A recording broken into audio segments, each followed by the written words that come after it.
All right, so now that this drama is over, welcome everyone, good afternoon. My name is Atalia Omer. I'm a professor of religion, conflict, and peace studies at the University of Notre Dame's Koch Institute for International Peace Studies, which together with the Contending Modernities Initiative and the Mirza Family Professor of Islamic Thought and Muslim Societies, namely Professor Ibrahim Musa, who is also a co-director of Contending Modernities, we are all together co-sponsoring this conversation with Peter Beinart. First of all, Ramadan Mubarak to our Muslim sisters and brothers. We know it is hard to observe this important month knowing that the people of Gaza mark it in ruins and with a stop on humanitarian assistance imposed by Israel and backed by the United States. I am thrilled to welcome Peter Beinart to the University of Notre Dame. I met his lovely son, Ezra, a couple summers ago when he took a pre-college course I co-teach every year with Professor Ernesto Verdea here. Ezra loved Notre Dame, especially according to Peter, as we heard this morning. He cherished the opportunity to combine serious normative and religious commitment with love of football. So, alas, he decided to go elsewhere for college, so our loss. Peter's talk is within a broader context of events we sponsored in the past 16 months that included various forms of Jewish reckoning. From a conversation I conducted with Michael Maneking, who is one of the leaders of the Faithful Left movement in Israel-Palestine, and Rabbi Brent Rosen of the anti-Zionist Tzedek Chicago Synagogue, to a panel on the weaponization of anti-Semitism, featuring Youssef Munayer. And most recently, last semester, we had a conversation with the authors Ben Lorber and Shane Barley about their book that looks at called Safety and Solidarity, that examines the fight against anti-Semitism from the left as an intersectional struggle. Okay, so Peter Beinart studied history and political science at Yale. Upon graduation, he was a Rhodes Scholar at University College at Oxford University, where he earned an MPhil in international relations. He had has had illustrious career as a journalist and editor. Currently, Peter is a professor of journalism and political science at the Craig Newark Graduate School of Journalism at the City University of New York. He is also editor at large of Jewish Currents, a contributing opinion writer at New York Times, at MSNBC, political commentator, and non-resident fellow at the Foundation for Middle East Peace, among many other things. He writes the Beinart Notebook newsletter on substack.com, so you all should subscribe. And he has written powerful essays that have shook the American Jewish landscape, including his famous 2010 piece at the New York Review of Books titled The Failure of the American Jewish Establishment, which then led to a book, and book one among many. The piece focuses on a profound crisis. This is in the 2010 piece, a profound crisis where especially young American Jews are being asked to live with cognitive and ethical dissonance. And so I quote a quote that kind of captures the piece. For several decades, the Jewish establishment, Beinart writes, has asked American Jews to check their liberalism at Zionism's door. And now, to their horror, they are finding that many young Jews have checked their Zionism instead. So today we are gathering here to discuss his new book, Being Jewish After the Destruction of Gaza, A Reckoning. The book captures that Peter's reckoning actually predates the genocidal destruction of Gaza in the aftermath of October 7th.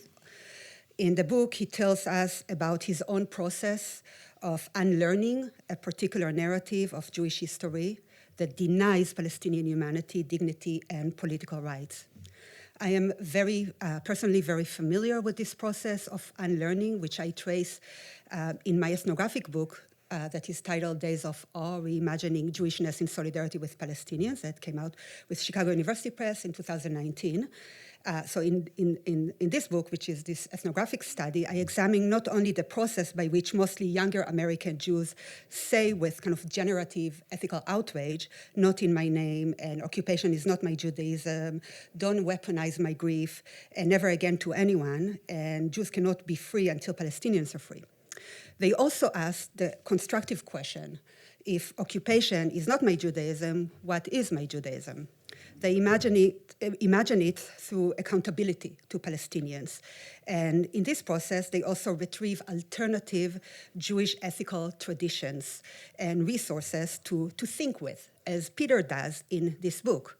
They, like Peter, show up for Palestinian rights, not despite being Jewish, but because they are Jewish.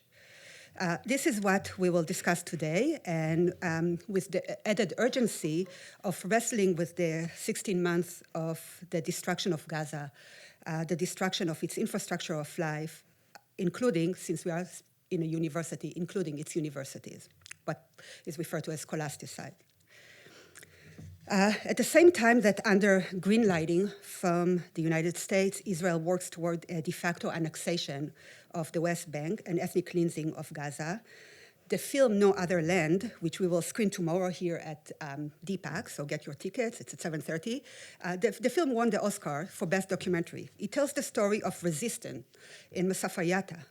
These are communities that I visit frequently in the southern hills of Hebron.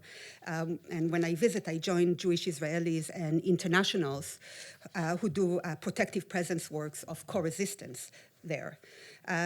These communities of Masafayata have faced aggressive depopulation by Israel for years. And the film also tells a story of a deep friendship between Yuval Avraham, a Jewish Israeli journalist, and Basel Ada, who is from Masafayata.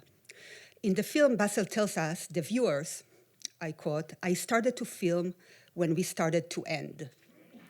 Last night, he spoke with the hope he maintains throughout the film that documented truth and evidence will propel people to moral action, to stop the destruction of his community. Last night, he spoke of his young daughter of 2 months, wishing that she would not have to live through the same horrors that defined his life: settlers' violence, demolition, displacement. Now, no one can say they did not know after the Oscars. "Stop the injustice, stop the ethnic cleansing of my people," Basel said. Yuval Avraham, his Jewish Israeli counterpart, said, "When I look at Basel, I see my brother, but we are unequal. We live in a regime where I'm free under civilian law, and Basel lives under military law that destroys his life. There is a different path, a political solution, without ethnic supremacy, with national rights for both our people. Can you see that we are intertwined, that my people can be truly safe only if Basel's people are truly free and safe?" So Peter, I know, visited Masafayata a few times and got to know the communities there, and also you visited other Palestinian geographies that are fragmented as a result of the prolonged occupation and the so-called peace framework of Oslo that only entrenched the occupation, and a regime that B'Tselem, the Jewish Israeli human rights organization, called an apartheid regime of Jewish supremacy from the river to the sea. So in being Jewish after the destruction of Gaza, Peter draws on his prior work, challenging the American Jewish community primarily, but now with added urgency and intensity, as he wrestles precisely with what Yuval Avraham highlighted in his speech last night, how a narrative about Jewish redemption and safety cannot be predicated on someone else's oppression and unsafety. And so this will frame the discussion and the questions. And the format for this afternoon, it's a conversation between us, where we'll try to unpack and contextualize some of the key motifs in the book that emerge in the book. And then we'll open up for broader conversation and questions. So let's begin. Yeah.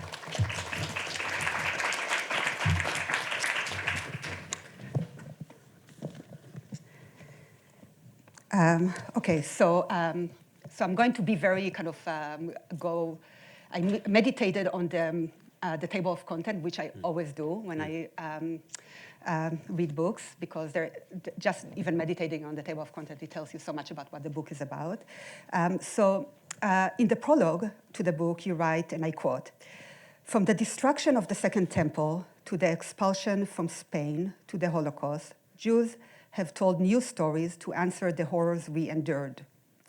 We must now tell a new story to answer the horrors that a Jewish country has perpetrated with the support of many Jews around the world.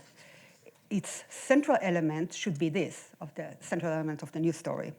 We are not history's permanent virtuous victims. We are not hardwired to forever endure evil, but never commit it. That false innocence, which pervades contemporary Jewish life, camouflages domination as self-defense," end of quote. So I want to invite you to unpack what do you mean by this need for reckoning in your subtitle for the book, and what goes into telling a different story. And it's clearly when you talk about we that that we have to engage in reckoning and so forth, that your audience is mostly Jewish audience.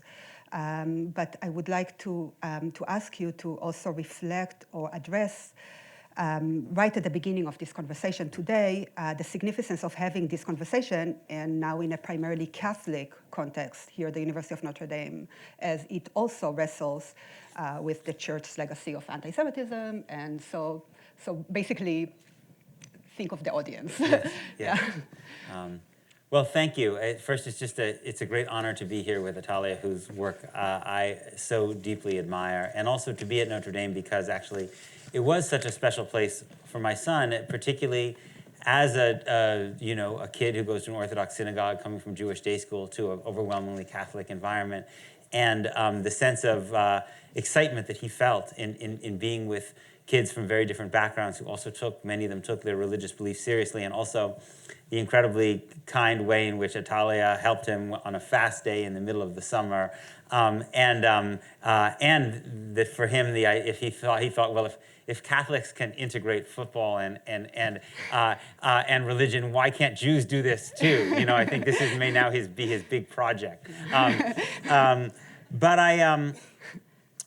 although the book in a certain kind of way is written for Jews, for other Jews, in a way, part of what I would hope to do in my very, very small way is to try to help, along with many, many other people, to change the Jewish community precisely so that people of all different backgrounds can enter into this conversation and to this movement for Palestinian liberation, which I also very much believe is a movement for Jewish liberation. Because unfortunately, so often the role that my community plays through its established organizations is of a kind of a gatekeeper that silences and intimidates and censors people who want to speak up for Palestinian rights by using the language of anti-Semitism to shut down conversations that they would rather not have about the reality of Palestinian oppression.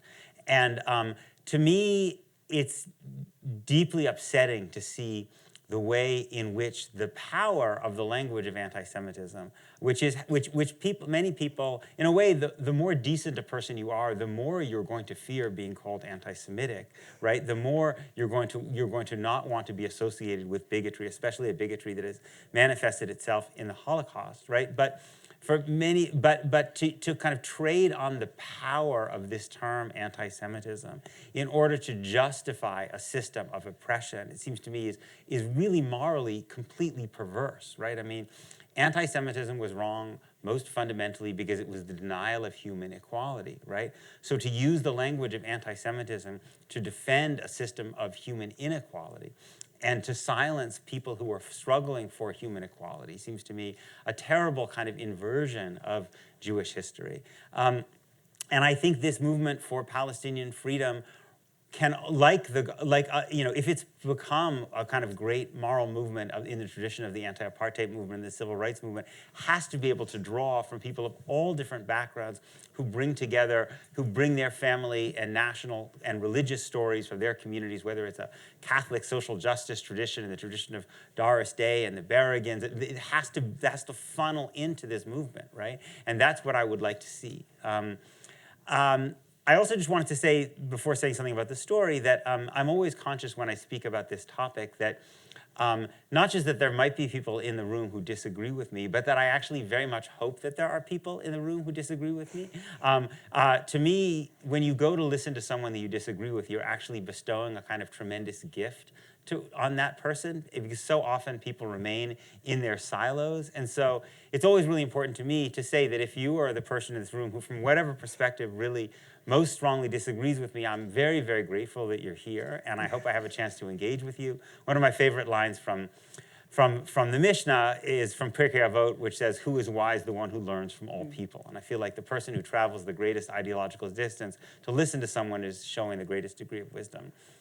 The story that I'm talking about is this story that kind of, in some ways, takes from Jewish sacred texts and also takes from secular history this notion that basically in every generation there is an enemy that comes to destroy the Jewish people, right? And so then essentially uses that as the template to understand Israel and Palestine. And so essentially, with various degrees of subtlety or lack of subtlety, describes Palestinians as essentially the kind of reincarnation of the monsters of the Jewish past, right? So immediately after October 7th, what was the language that was used? First, of Amalek, right? This figure that first shows up in the book of Exodus, which is the personification of kind of pure evil from the Hebrew Bible that just tries to destroy the Israelites for no reason, right? And then that this is a pogrom, right? As if this is the reincarnation of the Cossacks from the Russian Empire of the early 20th century. Or that this is the greatest slaughter of Jews since the Holocaust, right? As if to say, these are Nazis, right? Now, I think that and to me, what this does is it fundamentally distorts the reality that exists in Israel-Palestine, right?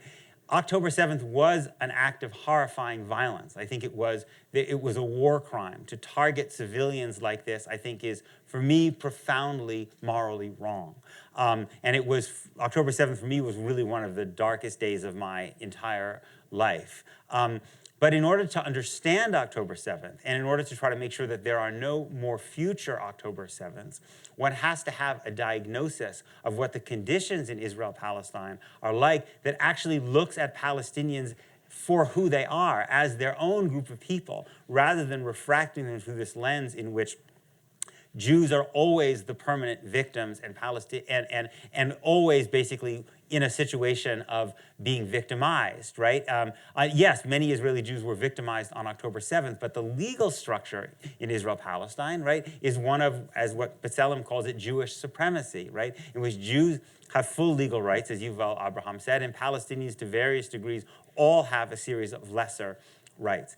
And so in some ways it's completely the opposite of the situation of Jews in the Russian Empire or Jews in Nazi Germany. And if you don't recognize that, then what you essentially do is you erase Palestinian humanity, and you turn October 7th, you turn all Palestinian action into basically just a story of anti-Semitic barbarism, which then becomes the justification for the terrible, terrible violence that we've seen since then, and that indeed seems now prone to even escalate. So that's the story that I really want us to try to reconsider, that I suggest in the book.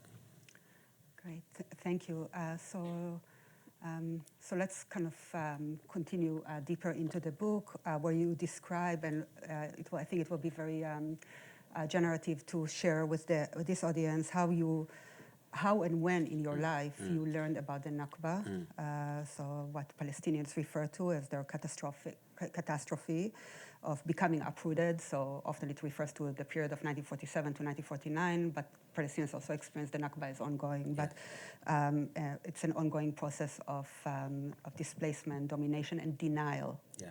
So maybe if you can share your journey a little bit. Sure. So in some ways, my journey is maybe not that different from many others. I mean, I grew up in a family in which Israel was very, very important. My parents are South African Jews. My grandmother in particular, who had an unorthodox Jewish journey that began in Alexandria, Egypt, and then took her to the Belgian Congo, and then to Cape Town, South Africa. And the family originally were from the Isle of Rhodes and from Turkey. I think she always felt this sense of fragility in diaspora Jewish communities that Israel was this kind of psychological security. And I remember when my father and my grandfather both went to Israel, how important it was for them to be there, how much they loved being there in a kind of a Jewish civilization, which is something I also felt very much when I started to go there as a kid. So I had a sense of what Israel meant to Jews in my family, the sense of security, the sense of cultural flourishing. But I really hadn't ever really had to face what Israel meant to Palestinians, what Edward Said famously said, Zionism from the standpoint of its victims. And it was really only in my 30s that in my early 30s, that for the first time I went, even though I've been going to Israel since I was a kid, that I went to spend time with Palestinians in the West Bank. And I would say on the first day of doing that, I realized that I was going to have to reckon with things and rethink things in some really fundamental ways. I don't think I quite realized that it would take me to where I am today. But I think two things struck me almost immediately.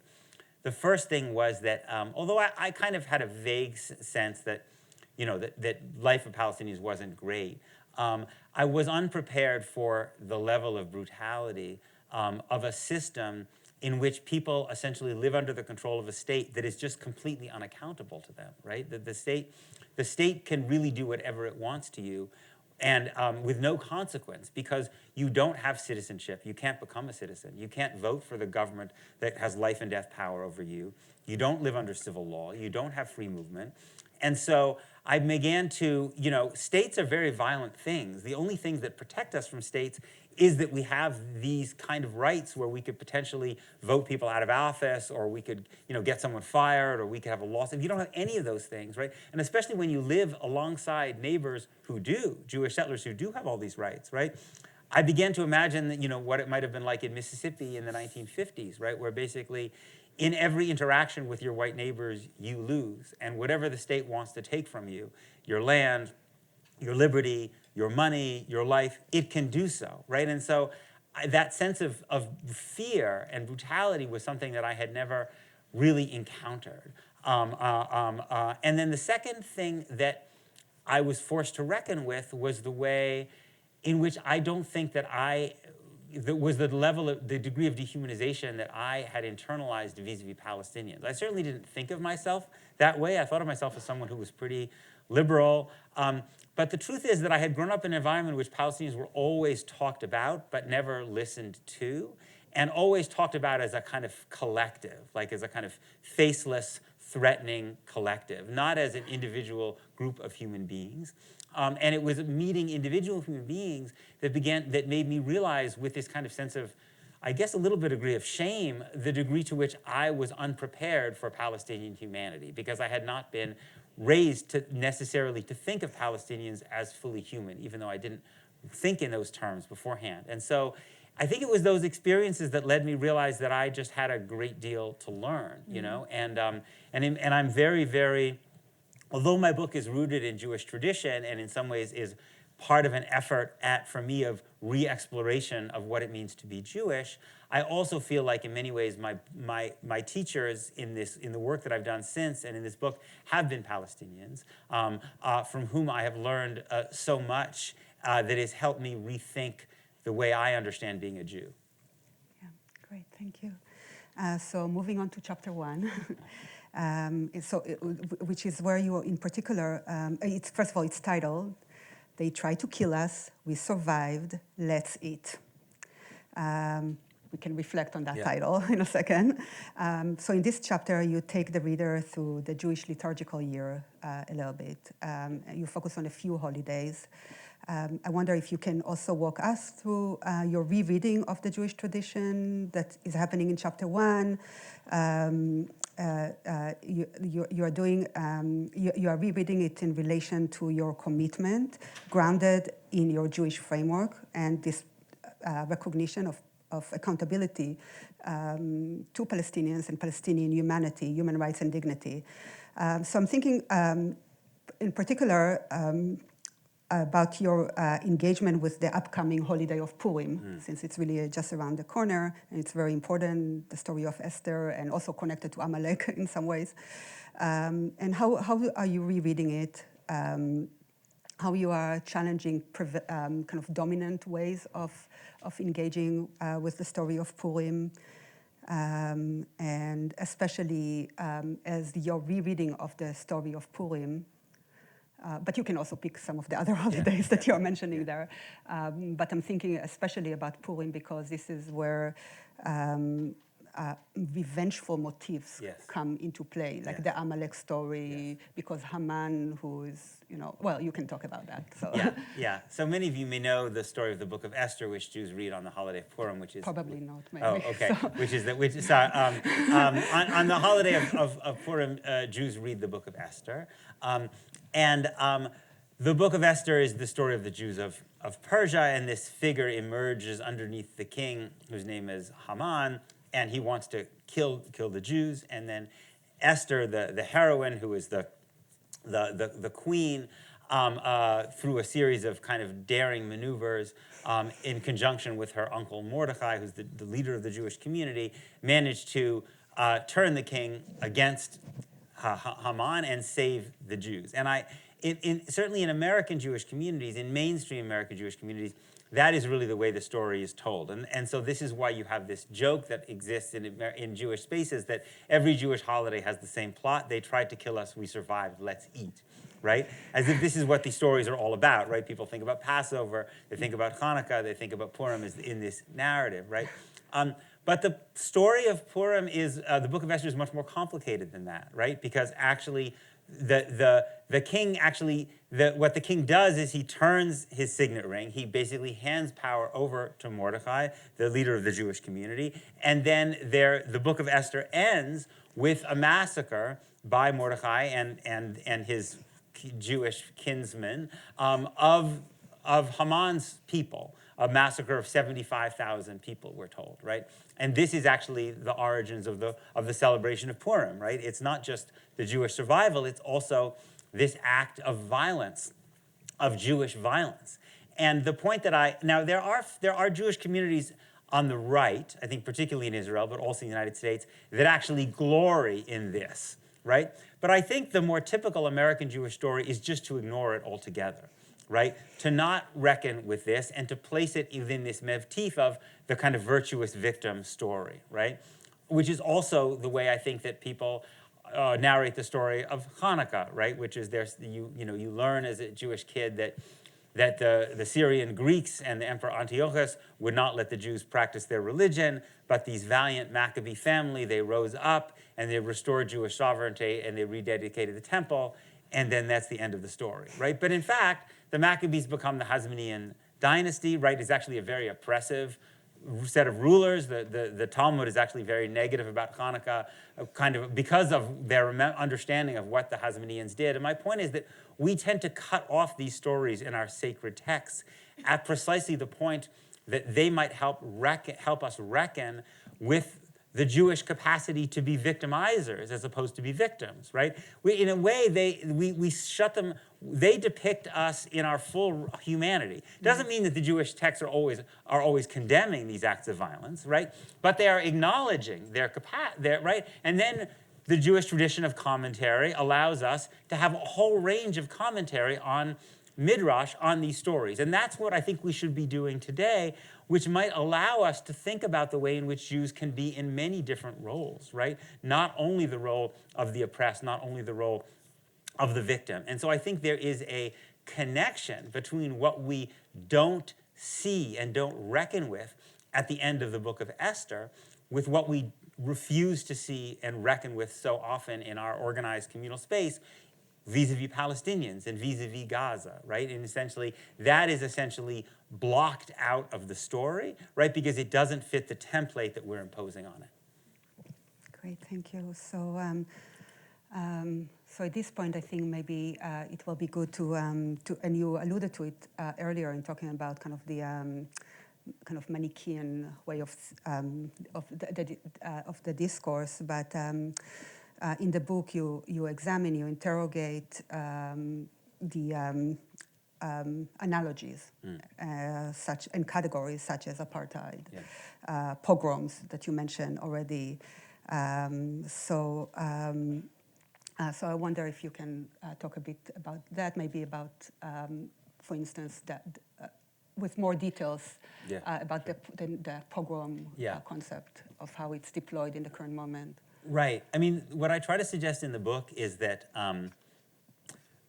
what October 7th was an act of really brutal and inhumane violence by people who were suffering oppression, right? And so it doesn't make sense to think about it, to use the term pogrom, right? Because pogrom is basically talking about a situation in which Jews are legally subjugated and are suffering from violence that is connected to the state, a state that has power over them, right? That if we want to think about that, these are kind of comforting analogies because they fit within this virtuous victim framework, but if we want to think of better analogies for October 7th, we should think of situations in which there was violence that targeted civilians by people who were suffering oppression, right? So I think for people who are on this continent, right, I think a natural analogy would be to think about Native Americans in the 19th century, right? You think about what was the situation of Native Americans in places like Indiana or much of the United States in the 19th century. These people have been forced off their lands into smaller and smaller enclaves, right? That is the situation that Palestinians face in Gaza. Most Palestinians in Gaza are not from Gaza. They're from parts of what are now Israel. They were expelled in 1948. They're now in this they're now in this area half the size of New York City, extremely overcrowded, called an open-air prison by Human Rights Watch, which the United Nations called unlivable years ago, right? Long before this latest assault. Many are actually close enough to the lands that they were expelled from that they can literally even see the lands from which they came, right? And so when Native Americans had the opportunity in the 19th century, there were many incidents in which Native Americans broke out, right, and attacked, right, American settlers, you know, in the Midwest, and often did not distinguish between combatants, men, women, children, right? And so I think if we think about that analogy, right, that doesn't mean that you know, it obviously doesn't mean that attacking civilians is right? Attacking civilians is a destruction of human life, which is infinitely precious. But it helps us think about this act of violence within the context of a structure of violence, right? And then we can also recognize that if you narrate those attacks in the 19th century without any reference, right, to what Native Americans have experienced, to their expulsion, to their brutal oppression, right, then the alternate story you tell, which was the story that Americans did tell in the 19th century, was that these people are violent savages, right, which then, so every attack becomes a justification for an even more ferocious attack on these people in which they lose even more of their land, right, and ultimately towards, you know, a destruction of the destruction of the people, right, and we are in this process now, right, I mean, in which Israel responds to October 7th by destroying all the foundations of life in Gaza, the schools, the buildings, the hospitals, the mosques, the churches, the agriculture, right? And now, especially in the wake of the Trump plan, many Israeli leaders have enthusiastically embraced the possibility of a mass expulsion of the entire population, right? And I think this is possible because of a discourse that doesn't face the context in which this happened, and doesn't try to address that underlying context, right? By saying Israeli Jews, the way to make Israeli Jews be safe, right, is to make Palestinians be safe too, and Palestinians can't be safe unless they have freedom, right, which allows you to think about a very different kind of response, right, but instead you get the response we're having now. And my I think the nightmare scenario, in some ways, like the macro question in all of this, is really whether Israel can do in the 21st century what this country did in the 19th century. Is that possible, right? And I think there were kind of progressive way of thinking would have suggested this is no longer possible in this moment in history. And I think Benjamin Netanyahu and others are saying, we're going to put that to the test, you know? And that's what I think is so horrifying about this moment. Yeah. Okay, so moving on to chapter 3. I'm very methodical, sorry, which is titled Ways of Not Seeing. In this chapter, you take the readers through kind of a series of talking points, which you debunk. Can you sketch those for us? Namely, the arguments about human shields. Sure. They voted for Hamas, and Israel has no choice. Right. So, yes, I wanted to address these because these were the things that I kept hearing in my own community among people that I was surrounded by. And so the first thing I noticed was that people were always denying the numbers of Palestinians in Gaza that were dying, right? They would say, the Hamas health ministry can't be relied upon. These numbers are fake, right? But strangely, I noticed those same people were accepting Israel's numbers, right, of how many people it was killing. Whereas actually Israel, and they would say Israel had no system of counting people whatsoever. I mean, Israel was just basically bombing things, right? The Gaza Health Ministry had a process by which they were recording the numbers of people from bodies at hospital morgues, right? But in fact, it turned out that, and I think this was quite predictable, right, that the Gaza Health Ministry's numbers were wrong, but in exactly the opposite way of people were suggesting. They were way too low. We now have a series of academic studies, a lot of them published in this British journal, The Lancet. I think, unfortunately, the American medical journals, from what I understand, have not been as receptive to publishing this research. But a series of scholars basically say it stands to reason the numbers would be way too low because many people who were killed, their bodies never made it to a morgue. Right? They were underneath the rubble. They died at home of their injuries. And so the numbers are actually substantially higher, right? And so the second argument that was that, yes, maybe a lot of people are dying, but it's because Hamas is to blame, not Israel, because they're using these people as human shields, right?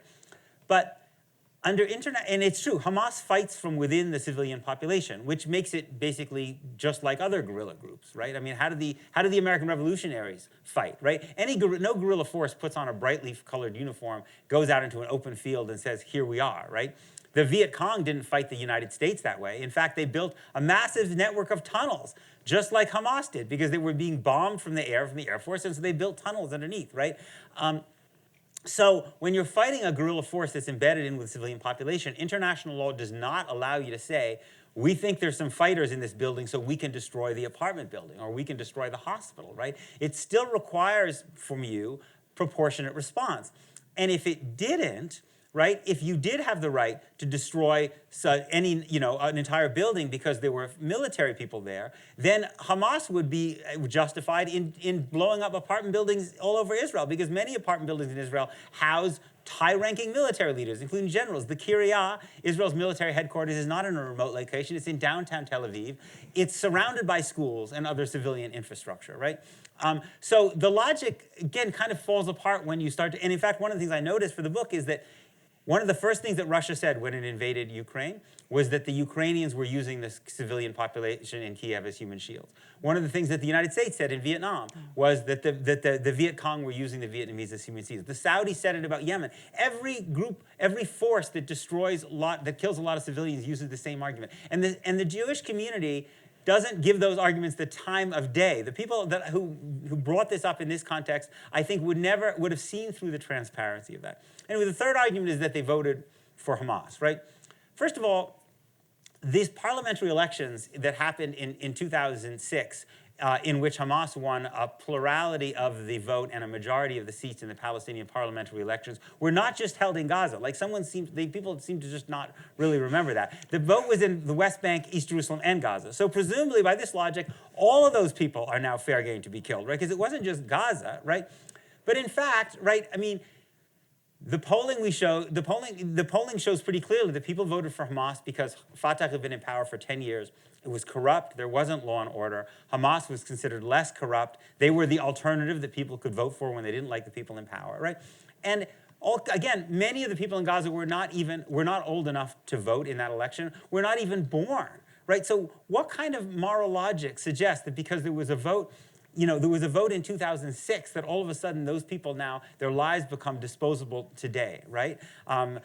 So I guess my point ultimately at the end of this is, I don't really think these are arguments exactly, because what I notice is the people who make these arguments very rarely actually take the time to actually investigate the arguments, right? They felt to me more like defense mechanisms, like kind of talismans, like things you could just say to give yourself an excuse to shut down and not really have to feel anything, to engage, to kind of keep yourself at a distance. And that's what struck me so much over the last 15 months is that I quote this line from Rabbi Abraham Joshua Heschel, where he says that during Vietnam, he could not pray because every time he opened the Siddur, the Jewish prayer book, he would see images of children burning from napalm.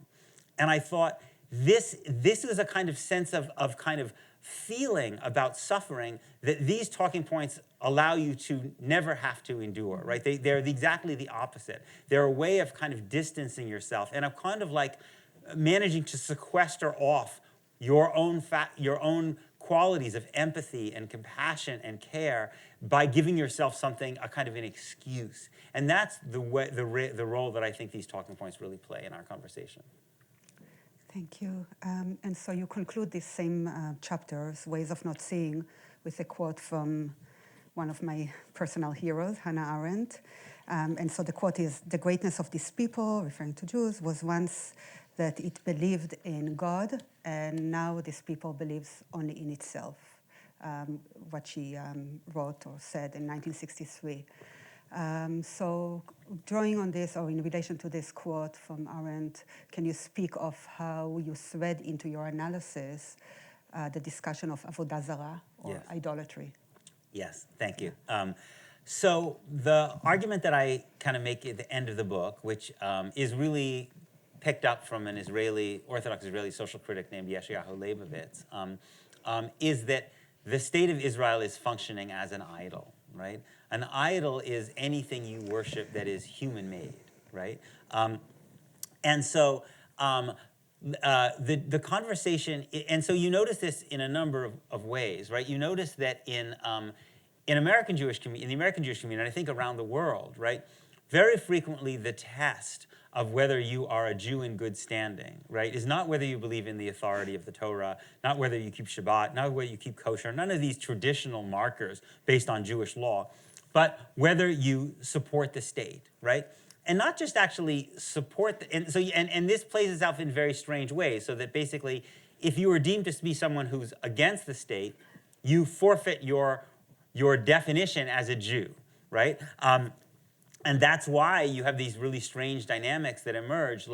So when Columbia University, as I mentioned earlier, when Columbia University suspended the group Jewish Voice for Peace, the Anti-Defamation League thanked Columbia University for keeping Jewish students on campus safe, right?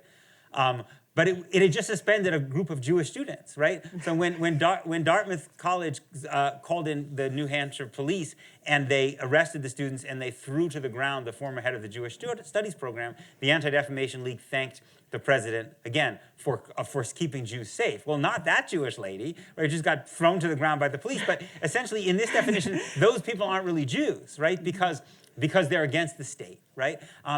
And so what Leibovitz, and you also see this in this in this phrase, which is always invoked, Israel has a right to exist as a Jewish state, right?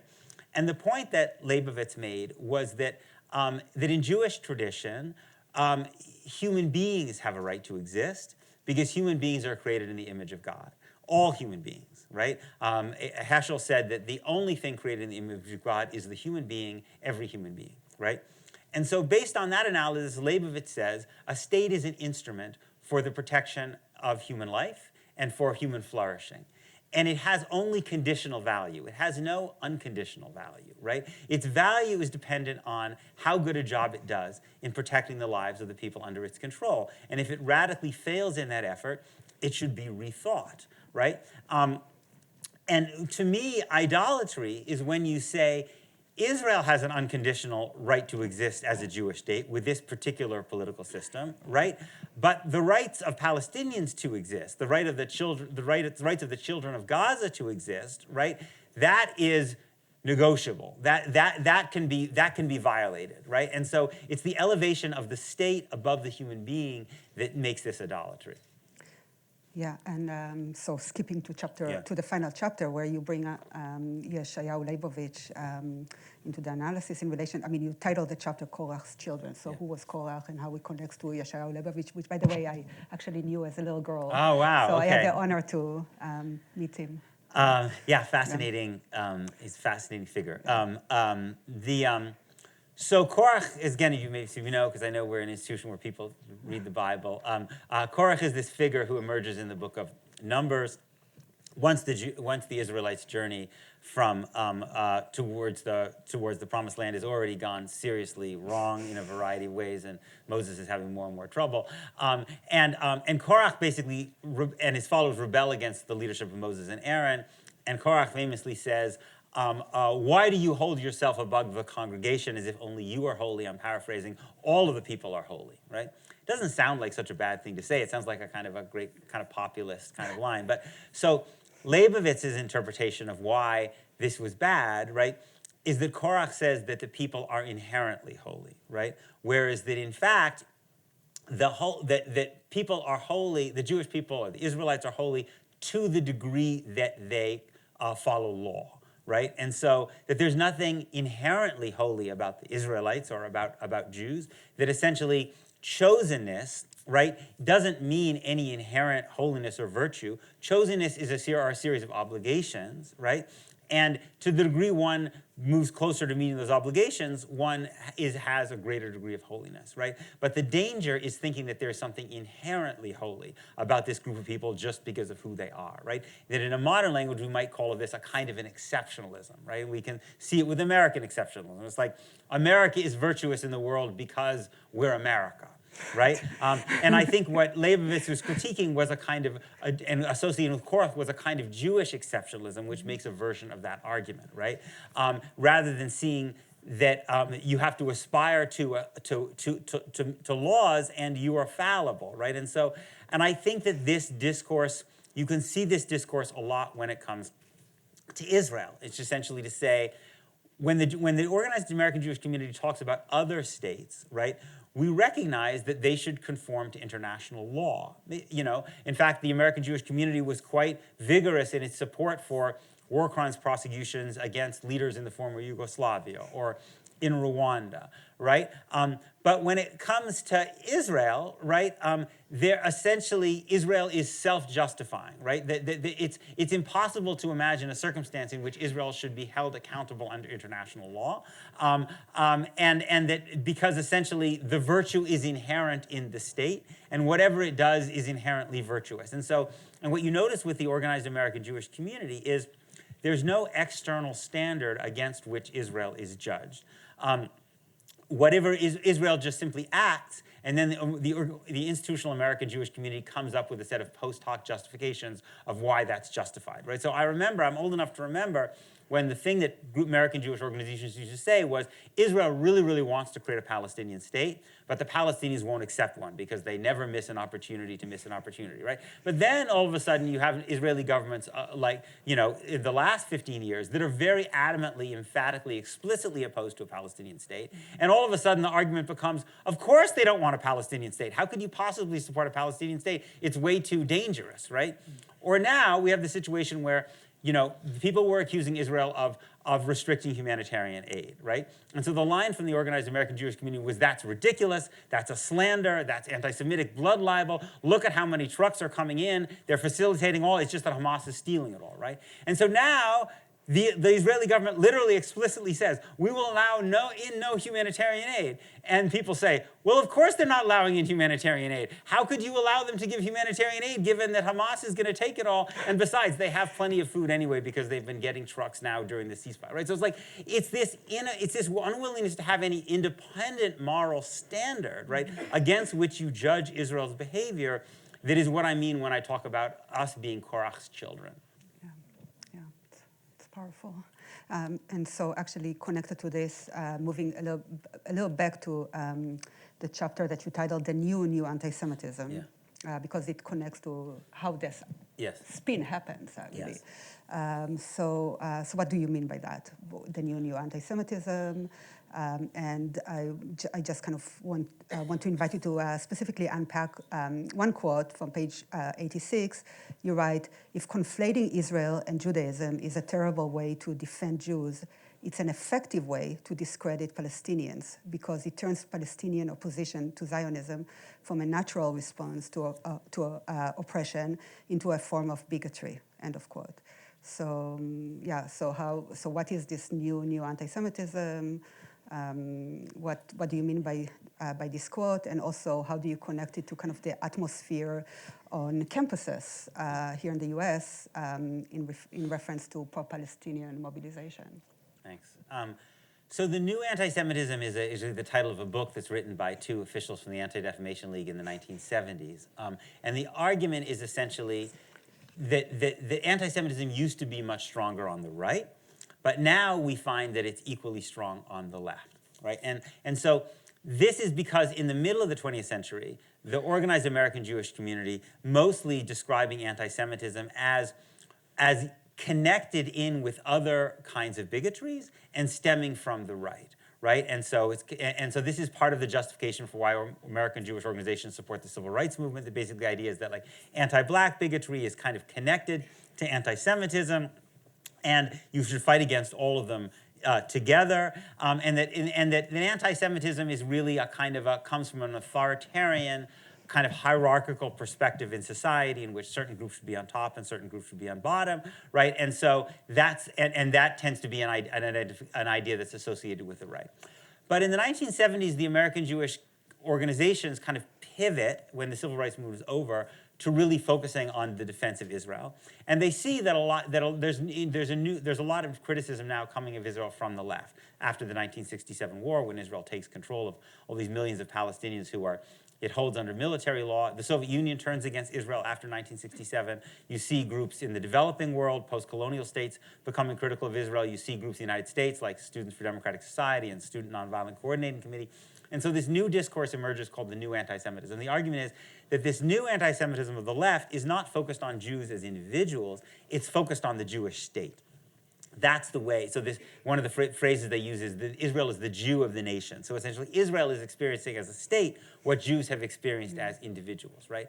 And now there is anti-Semitism that exists on the left. The Soviet Union, for instance, did engage in anti-Semitic discourse, sometimes using the term Zionist as a code for Jew when they were trying to discredit people in Poland and Hungary and Czechoslovakia who are opposing Soviet domination. This is true, right? People on the left are not, because you're on the left doesn't mean you're a saint, right? Just because the person on the left can be homophobic, transphobic, they can be anti-black, they can be anti-Semitic. This is true. And there are stereotypes that are deeply ingrained in Western civilization about Jews as sinister, kind of malevolent people who control things behind the scenes, right? That can seep into leftist discourse. It's true.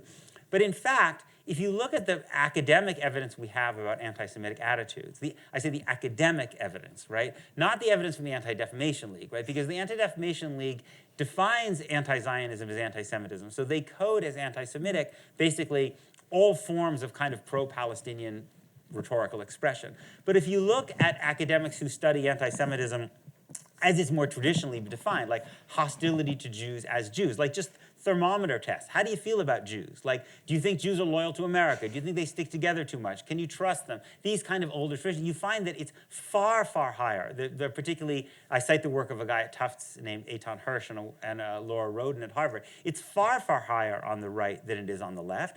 And it does, in fact, tend to travel along with other bigotry. So the people who have these negative views of Jews very frequently have negative views of black people and immigrants and Muslims and LGBT. They basically have kind of a hierarchical view of society, right, in which they like the idea that, you know, white Christian straight people will be on top, and they want to make America great again, meaning like go back to an America where those legal hierarchies were much clearer, right? And so, but this would be more self-evident, right, if the fight against anti-Semitism had not become so bound up with the defense of a state, right?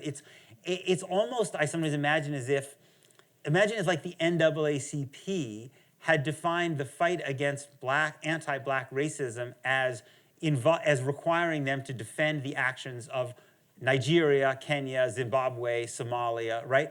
They would probably find more anti-black racism on the left because they'd find human rights-oriented people who were criticizing these states, right? But it would really make no sense as a kind of definition of bigotry. And this is really kind of what's happened to these Jewish, to these kind of Jewish organizations that fight anti-Semitism. And so you have this really, and the reason I think it's effective in shutting down pro-Palestinian discourse is I think the organized American Jewish community understands that anytime you're actually debating or discussing what's actually happening to Palestinians on the ground, you're already losing, right? It's very, very difficult to defend a system of a system in which Jews, in the West Bank, for instance, in which Jews have full citizenship rights, in which Palestinians have no citizenship rights. So the move is always to turn the conversation away from what's happening on the ground to the allegedly anti-Semitic motivations of the people who are leveling the criticism. That puts them on the defensive, right? And I think this is kind of what the move that's made again and again. And now it's become kind of, but in fact, the data we have actually shows that people on the left, most of them, are actually very, very capable of being critical of Israel, even being critical of Zionism, and distinguishing that from their view of Jews. So the University of Chicago did this study, which found that while anti-Zionist views were far higher among college students than they were among Americans as a whole, that anti-Semitic attitudes, again, traditionally found, were significantly lower, right? Again, because these are people who have more of an equality-oriented framework. The same kind of equality paradigm that leads them to be very critical of Israel also leads them to not oppose bigotry, including opposing bigotry against Jews. But now this framework is now being used as part of this kind of assault on free speech on college campuses, right? And, it's astonishing to watch, right? Because there were a lot of, if you just go back a few years ago, there were a lot of prominent people in the American Jewish community who used to go around saying, we don't like safe spaces, we don't want snowflakes, we believe that being uncomfortable at university is good, that's what education is about, right? That speech is not violence, right? All of these things, right? And now, many of those same people are applauding, right, as you basically use that same language of safety, right, to shut down free speech and activism, right? I mean, Jewish students have the right to be safe, like all students have the right to be safe on campus, to not be physically threatened, to not be intimidated, not be harassed. I think that should be obvious, right? But they don't have the right to feel comfortable, right? To be shielded from uncomfortable ideas, right?